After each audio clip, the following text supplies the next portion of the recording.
I can follow that. Alright, so this story does not have a home yet, but I'm going to read it anyway.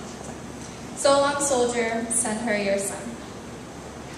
The girl in her favorite green sweater was sitting in modern physics class when it happened. The professor was late. Her classmates made small talk. No one spoke to her. She preferred it that way. She arranged and rearranged her pencils. Parallel, then perpendicular. Parallel again. The door swung open and the stale air of the basement classroom rushed toward the door. Hello, everyone, Dr. Novak said in her thick Czech accent. Sorry I'm late. She sashayed into the classroom, arms full of textbooks and papers. She set it all down on the desk and turned to the mobile chalkboards, arranging them in a neat line before picking up an eraser and smoothing out the ghostly smudges on the board. White clouds puffed around her. Her long fingers were white, like sticks of chalk. Okay, she said, smiling as she faced the class. Now that that's settled, let's get started. She turned to the boards and wrote, T prime is equal to T over the square root of 1 minus B squared over C squared. Her handwriting was bold and elegant. Her letters contained thick swirls and serifs foreign to the print of American professors. She said, this formula should be familiar to you all, is it not? The girl in the green sweater nodded, having read the chapter the night before. Time prime was equal to the original time divided by the square root of the quantity 1 minus the velocity squared over the speed of light squared. An equation representing the dilation of time dependent on speed at large fractions of the speed of light. As the girl nodded, she was overwhelmed by a keen sense of vertigo, a rushing, fleeting feeling like having the air swept out of the room into a voluminous vacuum. The girl thought she felt her hair flutter around her face. The orangey yellow of the overhead lighting was too much, too bright, too warm, too artificial. The girl squinted, she closed her eyes shut, and Ren heard his voice. Her eyes sprung open. The dingy classroom was gone, replaced by an infinite canvas of white light, clear and consuming. Ren.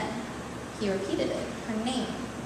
She turned in her chair, the school chair had come with her, and saw him, his figure at least. A small, crumpled heap on a field stretcher, surrounded by the expanse of white floor. The stretcher was not the hospital kind or the ambulance kind, not the metal kind with a soft mattress and the white sheets where you get wheeled around linoleum floors where nurses add attachments to hang over you, IV bags and blood bags and bags to keep the heart pumping, to keep something circulating. No, his stretcher was the simple kind. Not the wooden plank simple kind, but the kind with 2 rods connected by a thick canvas. The kind that requires 2 of your buddies to carry you and keep you from hitting the ground. She stood, and suddenly she was there by his side. He lay on his back, staring up at the white void above them. He was clad in the typical blouse and slacks of his profession. The patterned colors covered him from ankle to wrist to neck. She remembered when she first saw him in this uniform, how she whimpered and how he told her not to. She knelt over him. He took one of her hands with both of his, her left hand with a silver loop on the 3rd finger, a placeholder, he'd called it. She noticed the sand under his jagged fingernails. His lips were cracked. Ren, it's okay. She kept her voice soft, ran a free hand through the fuzz of his scalp. She felt the full intensity of his gaze, eyes bright and clear against his spoiled skin. She felt her tears etch their way down her cheeks, felt them linger on her chin before dropping onto his shoulder and soaking into the fabric. There were no blood spatters, no bullet holes, no rips in cloth or flesh.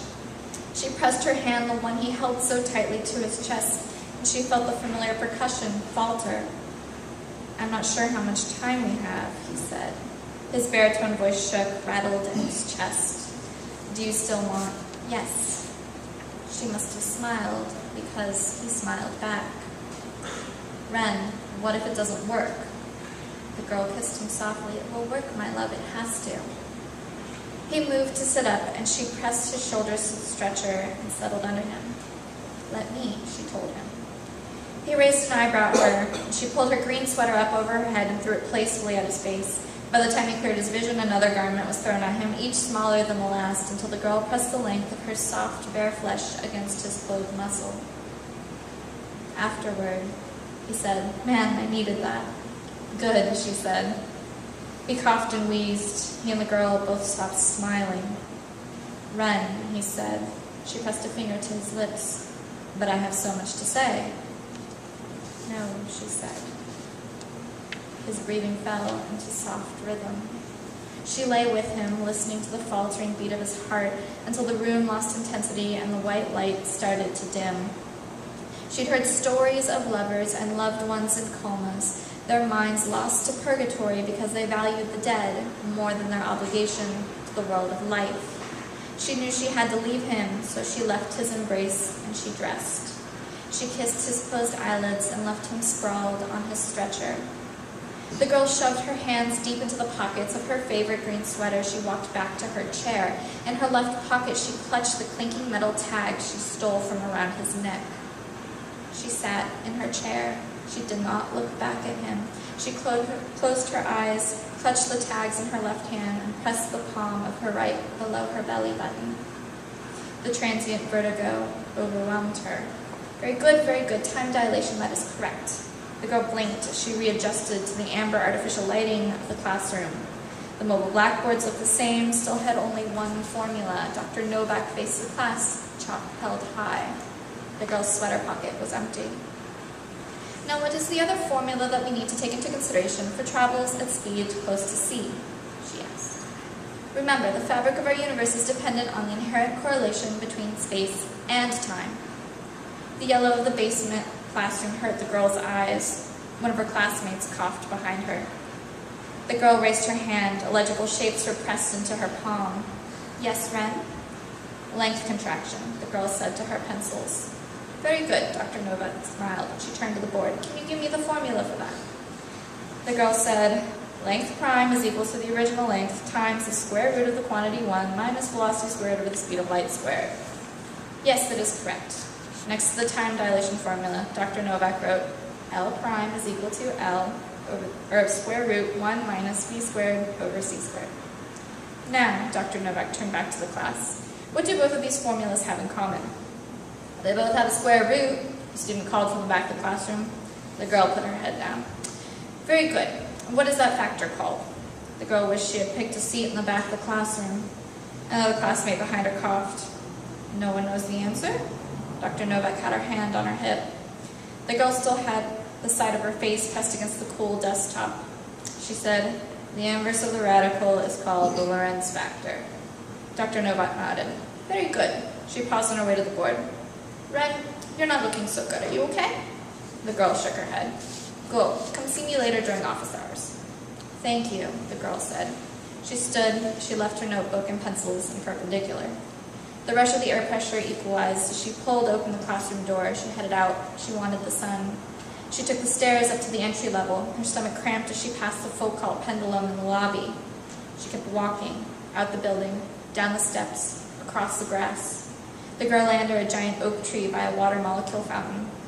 The light of the sun filtered through the tree leaves, leaving a dappled pattern of light and shadow on her skin, not unlike the pattern on his clothes. The girl wondered how long it would take before those around her realized she returned with a gift from the dead.